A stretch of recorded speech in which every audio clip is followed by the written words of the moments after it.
We have a wonderful speaker with us today, and it's just my joy to have her today. I had her as a beautiful house guest last night, and what a joy! What a joy it is to be with this lovely consciousness around. So I would just, many of you know Reverend Savanna Noelle, and she's been with us many times, and it's always a joy to have her.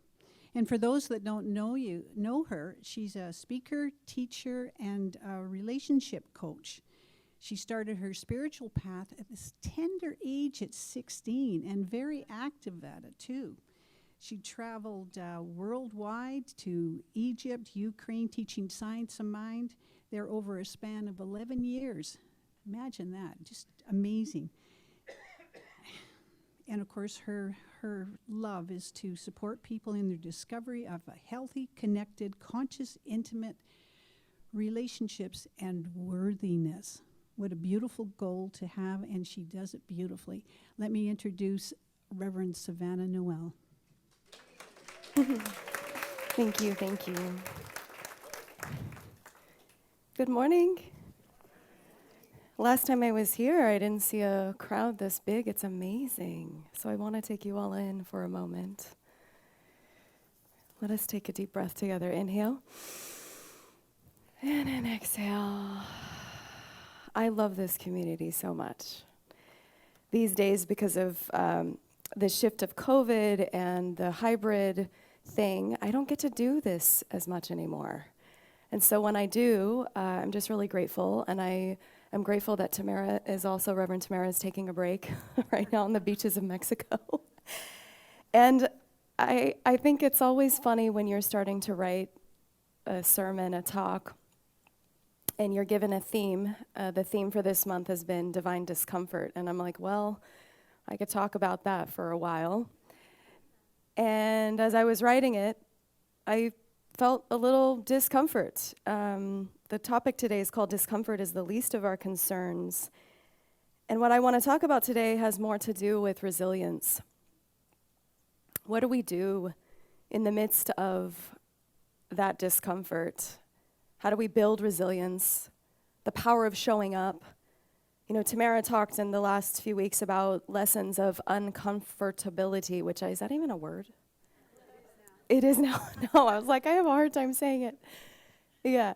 And then we talked about how where our comfort ends is where transformation begins. And then last week, there was a talk about, and I love this line because it's been one of the, I would say, key things in my life that I've always looked to when I'm going through hard times, which is that the pain pushes until the vision pulls. It's like there's a vision that has been placed on your life. Maybe it was from a long, long time ago, and sometimes it takes us a while to get there because the pain is pushing us to go down that path to become into alignment with it, right? And so I was thinking about the last 4 years and how we have been put in this really interesting space of questioning our boundaries and our identities. It's like those things were taken from us. Those things were kind of stripped away from us during the pandemic. And then how the cost of what I would call ambiguous loss was so great that our brains couldn't even comprehend what was going on. Like, who am I? What am I doing? And it triggered what I have been experiencing, and I'm sure many of you relate to, a prolonged uncertainty. It's like, it isn't that we just aren't sure that the pandemic's going to end, but we aren't sure about not being sure. It keeps coming and then going. And then 1 minute it's gone, and then it comes back again. And it's this notion that we experienced of a collapse of boundaries. And so I think to myself, and you might think, well, the roles and the identities that you've had of, I'm a therapist, I'm a podcaster, I'm a mother, I'm a wife, I'm a supervisor, and I haven't even left my chair in my sweatpants in front of the Zoom screen. And so you can see that many people, because of this situation, were asking questions like, where's morning? Where's night?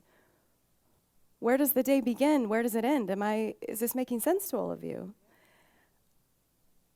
We are physical people. We are spatially oriented. And then you think on top of that, we have rituals of how we participate in community. We have rituals of how we leave the house. We put on different clothing when we go to the gym or we play tennis. We put on different clothing when we go out to dinner, right? Or go to a concert. All of that was stripped from us. We lost, I think, our spontaneity. We lost our sporting events and our plans and our parties and our celebrations. And then for many of us, there was this death of course, what was, but the physical death of so many people. I had, I think, 6 people pass in a span of 2 years. And it's like, how much can we really hold? How do we make sense of it? And then there's this languishing where you aren't depressed, but things feel lifeless. Anyone relate? It's what we call liminality. Have you heard this term before? The liminal space. It's how these unknowns, I feel, have like filtered themselves into our relationships. And you can see that so many relationships fell apart during COVID, didn't they? You pair all of that with the ambiguity of life and loss and all the discomfort that comes with it, and you're like, where is purpose and meaning? Where is joy? Where is all of that? And so the question I pose to us today, because now we're here, and maybe it's uncertain in your life right now, but how are you showing up to life? What I want to share today is vulnerable just because I feel that's one of the ways that I most grow, but it's also one of the ways I relate, is through vulnerability. And I have to say that about a month ago, I had to give myself a pep talk. Anyone have to do that? Or call a friend to give you a pep talk, asking, what is this all for? How am I called to serve? Why am I here? You know, all of the really big existential questions that we say at 40, 50, 60, 70 years old. You know, community is changing, and how we're relating to the world is so different right now. It's begging us to rethink, I think, especially within this philosophy, the me, mine, individualistic concepts of God and our ability to affect consciousness. We know that consciousness is cause. We say this in our teaching all the time. And we know that the power of the mind affects condition, right? It affects the outcome. But I want to pose for a moment that it's consciousness is cause plus. It feels like I want to explore this. And what I mean by this is that there are things in the world that I feel are acausal. We don't know why they happen. They're out of our control. And the way that we've come to understand cause and effect is by the power of our own consciousness and thought, right? We think that the power of positive thinking, but we know that it's not the power of positive thinking alone that shifts consciousness. The way that we have viewed God is this operational way in our lives from cause and effect, but I think it's more. And Dr. Jim Lockhart, he's a minister within this teaching, and he wrote this really incredible 5-part blog about New Thought and us shifting our understanding of God and broadening the concept to include myth, to include quantum physics, because, you know, scientists are now finding very amazing things about quantum physics that proves everything we've been teaching forever. And the notion that some things may appear to be acausal. Like, they happen without cause, and so it helps us to understand, well, why do difficult and hard things happen to the best people, or to people, right? And I don't want to make this whole sermon about quantum physics. I did study it in school, and it was really over my head, but it was really, really fascinating. But if you want to know more about this blog, let me know after, and I'll give you Jim Lockhart's newsletter. But what I'm suggesting is that the very act of showing up to life supposes that there is an opposite of not showing up to life.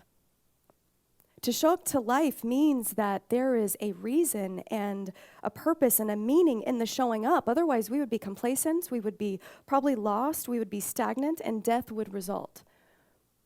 And because of the nature of life, the curveballs, the twists, the turns, the ups, downs, losses, the re-identifications with who we are and what the next phase is about, the very act of showing up requires courage and resilience.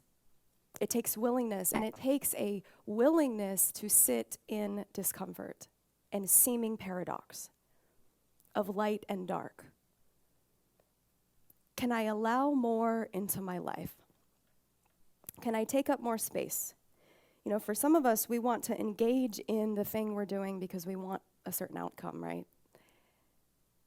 We think that the outcome is going to determine success or value or lovability or worthiness or meaning. But what I'm finding is that as long as those questions are future-oriented, we're not living in the now. And we're not showing up to exactly what is in front of us. I think a lot of us are probably really good at running from it, from what we don't want to see. But the outcome doesn't determine those things. The outcome is just more information on the path. But I want certainty, don't you? I don't want to sit anymore in the unknown. I know unknown really well. I want to know what's next. I want things to be easy and figured out, but they aren't yet. And I think about my life and how the last few years have been pretty intense, pretty hard. And we want to become more aligned with our purpose and our power and leap and step into our passions and finally say no to the job that we don't want to be in anymore, that isn't aligned, or we want to say no to that friend of yours who overshares and you don't know how to set a boundary with them. We want to finally say no to the unavailable person and have that hard conversation with someone that we're afraid to have. We want to finally say no because we mean no, and we want to pursue the dream and have the path figured out for the plan for the future, and we want to know that it's going to work out in a certain way. I do. We want to know that when we take the leap, the net's going to appear, that when I jump off that plane, the parachute is going to open, right? And when I'm finding, here's the thing, is that you don't get the net without the courageous leap. And it's through the act of bravery and becoming something that you've never been that actually creates the outcome. And this is what it means to, when we talk about the kingdoms of consciousness, are you all familiar-ish with it? So there's 4 kingdoms of consciousness. When we come onto the spiritual path, usually we come on it like we washed up onto the shores of one of these spiritual teachings, or you were just finding something new about yourself. And usually when we come into Kingdom 1 consciousness, it's about looking at the world through the lens of how everything is happening to me. Some would call it victim consciousness. And then as we evolve on the spiritual path, we start moving into another phase, which is Kingdom 2 consciousness, which is, oh my gosh, I can see that the law of cause and effect actually works in my life, and it's not happening to me, it's actually happening by me. That's where we have people who manifest parking spaces and, what is that, princes, palaces, and parking spaces, where you're like, I am a manifester, and things are coming into my life. But there's this space that I don't feel we embody and integrate deep enough, which is the 3rd and 4th step, which is the kingdom of where life moves through us and as us, where we get so in touch and integrated with our yes, our no, that we're able to speak from an integrated, embodied space, not from a I made this happen space, but from a surrendered space. Do you understand the difference? And so this is what it means, that whole, expecting the net to appear. This is what it means when we are on the spiritual path, sitting in discomfort, and we want to take the leap. We have to take the leap and then trust that the thing is going to appear. And that is where we look at the through me and as me steps. So it's the evidence of yourself becoming something that you've never been, which is what you're actually looking for. For me, it's shown up, and for you, maybe it shows up as what I call a gap space. And I don't know where I'm going, and I don't have a map, and it kind of gets a little dark in there, And I don't know where the net is. I don't even know what the net is. So then you ask questions like, wait, can I trust myself to come fully to the edge? Can I do something and say something differently in this situation? Can I trust my own wisdom and my own intuition with this new skill that I'm being asked to cultivate? Can I trust myself to be adventurous and curious in the face of whatever I'm being presented with? And so if you couple these questions with humility and a willingness to get trusted feedback from people who love you and care about you most, and they want more for you, then you will start to take the next step and the aligned steps. And then life starts to alter around your alignment. And I call it aligned trust. So it's looking at the world through curiosity. Instead of seeking from having to have the answer, we ask better questions like, what is possible? How am I wanting to show up in these areas of my life? So instead of seeking certainty, we start asking better questions, building the foundation of that inner trust and knowing. You know, last August, I was asked to be a keynote speaker at our Big Sky Retreat conference. It's a New Thought conference in Big Sky, Montana. And I was asked 9 months before. So I had 9 months to prepare this presentation. And it was the biggest keynote I had ever done. And it was, I want to say, maybe 150 people. And they asked me to present a talk for an hour and 45 minutes. I know. But that wasn't it. They also asked me to do a 45-minute panel presentation and another, how long was it? And another hour talk throughout the whole week. I had my work cut out for me. And I thought to myself, I'm a teacher as well. And I thought, I'm not going to keep a crowd for an hour and 45 minutes listening to me, nor would I want to listen to somebody for an hour and 45 minutes. So this is going to have to be a workshop. This is going to have to be some sort of interactive thing.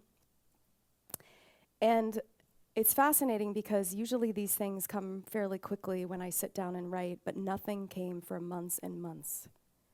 And we get to the event, and I realize that I have 8 pages of notes.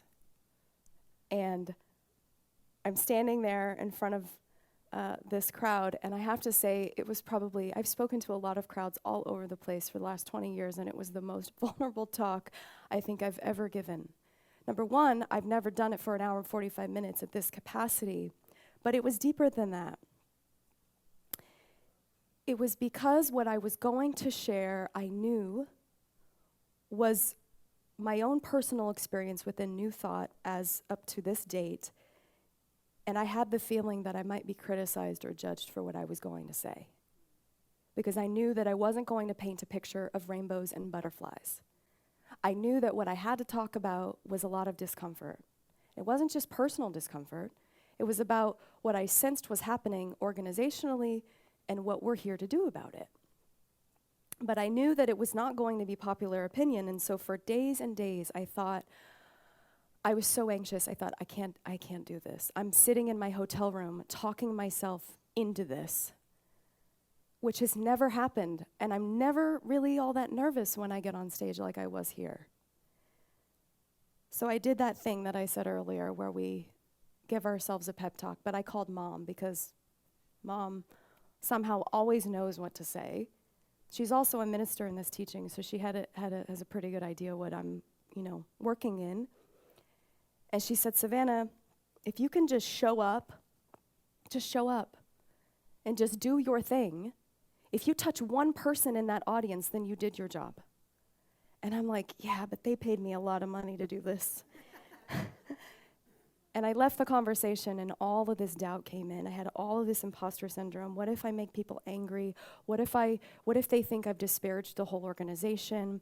What if this doesn't land? And that was the biggest fear of what if this doesn't land with anyone? What are they going to think? But what if it does? What if it's the thing that has to be said? And then I started going to the main room and thought to myself, well, why am I the one doing this keynote? You see how we start then fighting for our limitations? Like, well, why did they choose me? Well, why am I supposed to deliver this message? They could have chosen someone else, you know?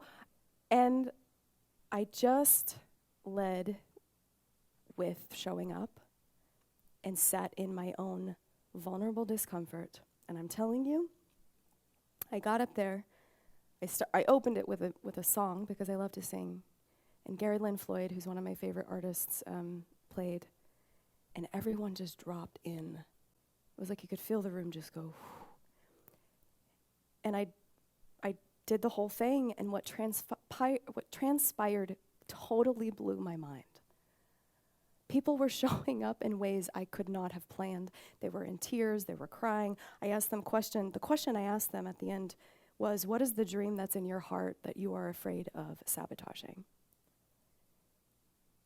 And the place that people were sharing from was from one of the most vulnerable, deepest places. And I did not see that coming because I was in my own mess of my own limiting beliefs.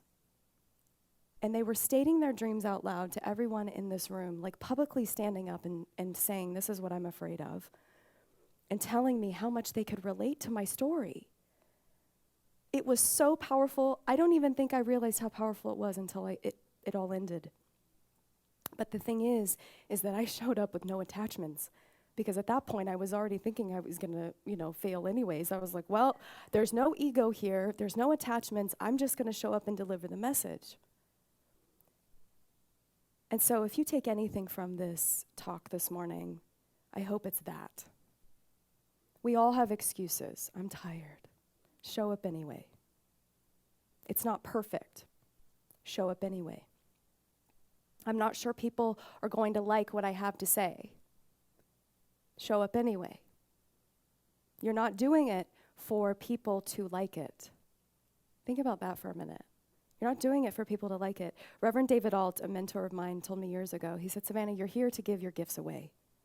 And how they land is not your responsibility. I thought, man, there's so much great detachment in that, right?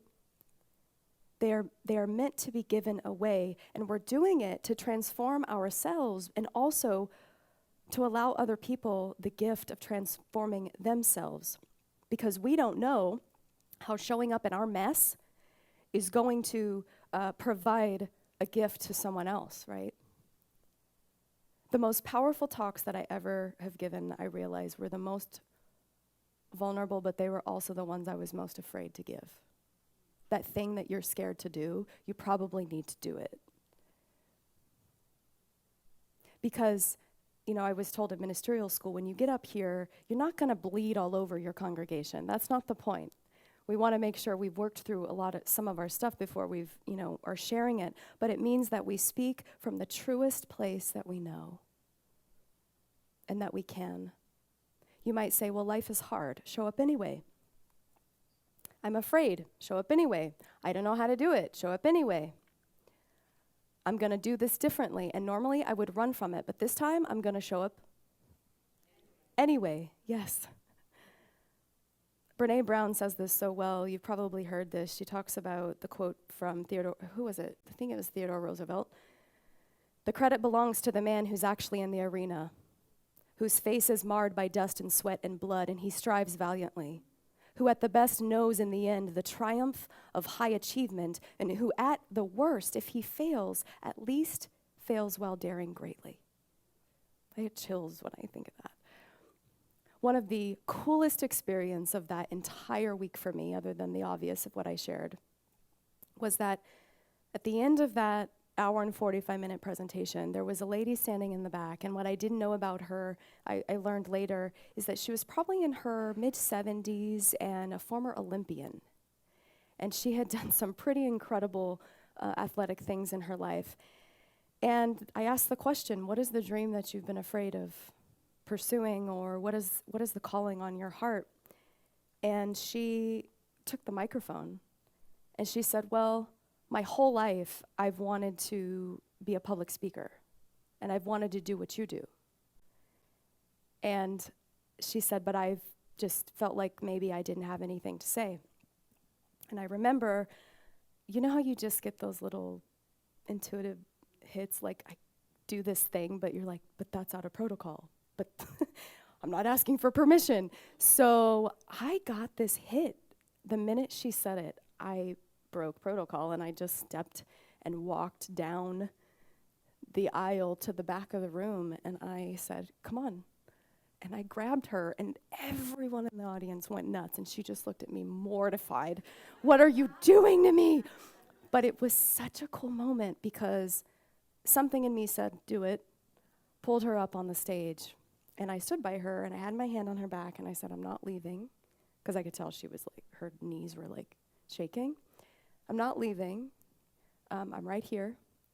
You have the microphone and you have this whole audience. What is it that you want to say?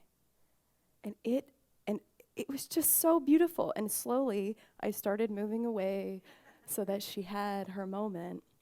And what came out of her mouth was beautiful. She owned it. And then at the end, everyone stood up and clapped for her and gave her a standing ovation.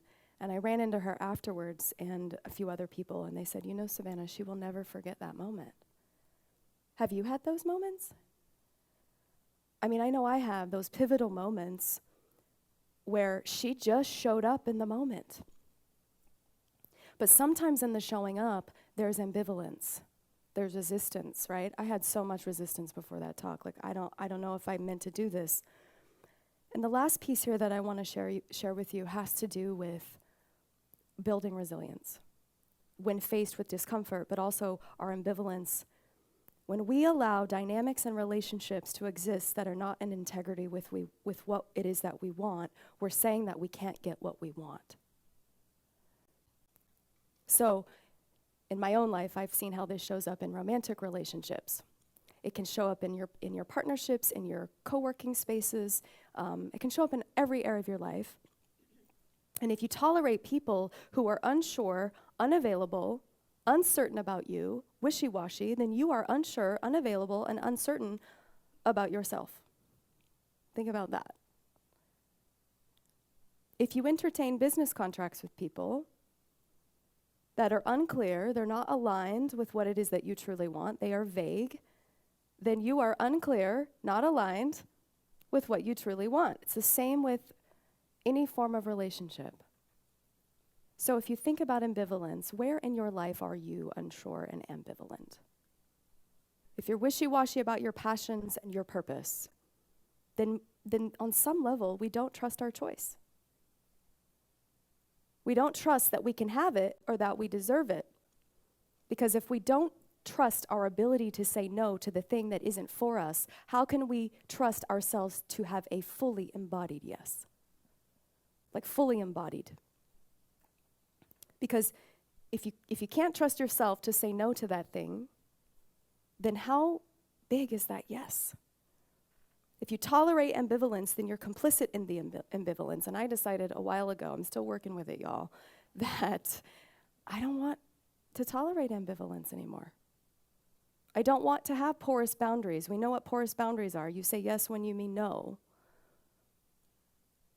Do you have your own back when you're facing ambivalence? Do you trust your no when you don't feel aligned with something? Because your yes to anything has to show up from an embodied place. And I think a lot of us are willing to compromise ourselves. People pleasing, anyone in the room? Yeah, no? Taking the lower paying job that you deserve more. Listening to what other people think instead of trusting your own inner guidance. Here's an example of that. I know for years in my life, I had so many people telling me, Savanna, I think you're meant to do X. You're meant to do this. You're meant to be a minister in this capacity. And I didn't compromise my no. My no was very clear that this is not what I want to do. There was no ambivalence about it. So that when that yes shows up, then you fully know it. You spot it. You're like, I'm so clear on my no's of what I don't want, that when that thing is that I do want, that is a full embodied yes, then you know it. You feel it. You sense it. All right. So I think I'm getting up to time here, so I'm going to wrap. Because I have so much material, it's ridiculous.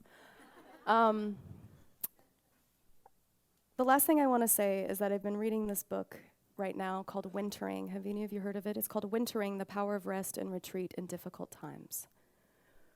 And what I love about this book is that it invites the reader into the cyclical nature of life, that it isn't linear, that there are times of great productivity and praise and movement and harvest, and then there are also times of fallow, quiet, inward, reflective, fertile times, that soil, of darkness, where we're resting and listening, most especially when life knocks us down. We see this, I think, in our organizations. We see this in the political scene. We see it in nature. We see it with animals, of course, in hibernation. And of course, farmers understand it. They know this. And culturally, I think what this book is really teaching me is that I think we have trouble making room for fallow times, for the uncomfortable, for the times of retreat and silence. Can we still show up in those times? Maybe in those times we are more the observer and the witness than we are the doer and the talker. Showing up means being in the arena of your life. It means vulnerability. It means moving beyond your comfort zone to who you thought that you were. There is a saying in the yoga community, anyone like yoga, where showing up to your mat is half the battle. So just get on the mat. Just get on the mat. Just get out of bed. Just show up to your day and intend the kind of day that you want to have. Go to sleep with thoughts of what went well that day. Anyone have a gratitude practice? Do that. Yeah. Take the baby step. Take that one step and ask the universe, which is what I've been doing, what is my next right and intended step for my becoming? If you didn't start the book, start the book. Start writing. If you haven't called the agent, call the agent. Or just make your cup of tea and cup of coffee. Call a friend. Take a deep breath. Be present. For me, it's about just showing up to the next thing in the day, because I don't fully know how it's going to all in picture yet. And Spirit knows, life knows, God knows, universe knows. So I want to close with this question for you of, can you show up to the things that you're most committed to? And maybe it's you committing hour by hour to doing this thing here and completing it and making it beautiful. And that is where we begin. Because showing up means that we're touching the parts of ourselves that we may not have known were possible, because we're leaping, as I said, into the unknown, into something more. And what's on the other side of that is actually not our business.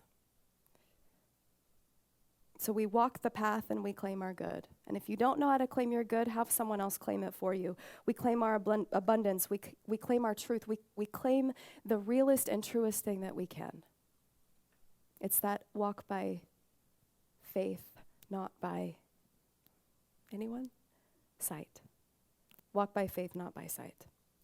Woody Allen said, 80% of success is showing up. What will be your choice? Let us go into a closing prayer now. Just allow yourself to take a moment to become still. Just taking a deep cleansing breath. Giving gratitude for the gems, the words, the insights you might have had during the last hour or so. And you might even put your hand over your heart, just connecting to yourself.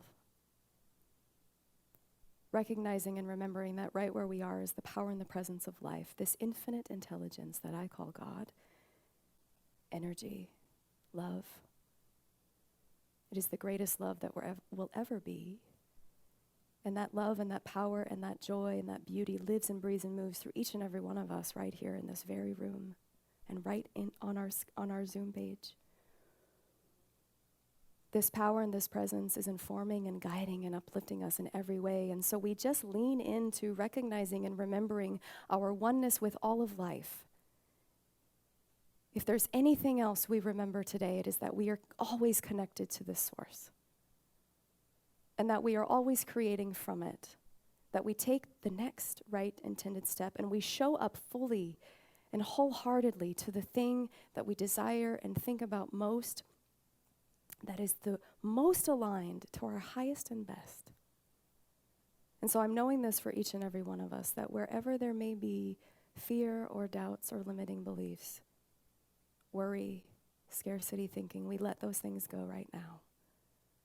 And we turn our attention back to possibility, to the spaciousness of that inner knower that knows what is the next and right perfect thing that is coming, that is our becoming. And so I bless this community. I bless all of the people here, all the volunteers, everyone that makes this amazing community possible. I bless each and every one of us here, knowing that we were all and are all here by divine right action, that there is no accident with the conglomeration of all who is present here. And so with that, I release this into the activation of love itself. I know all is truly well.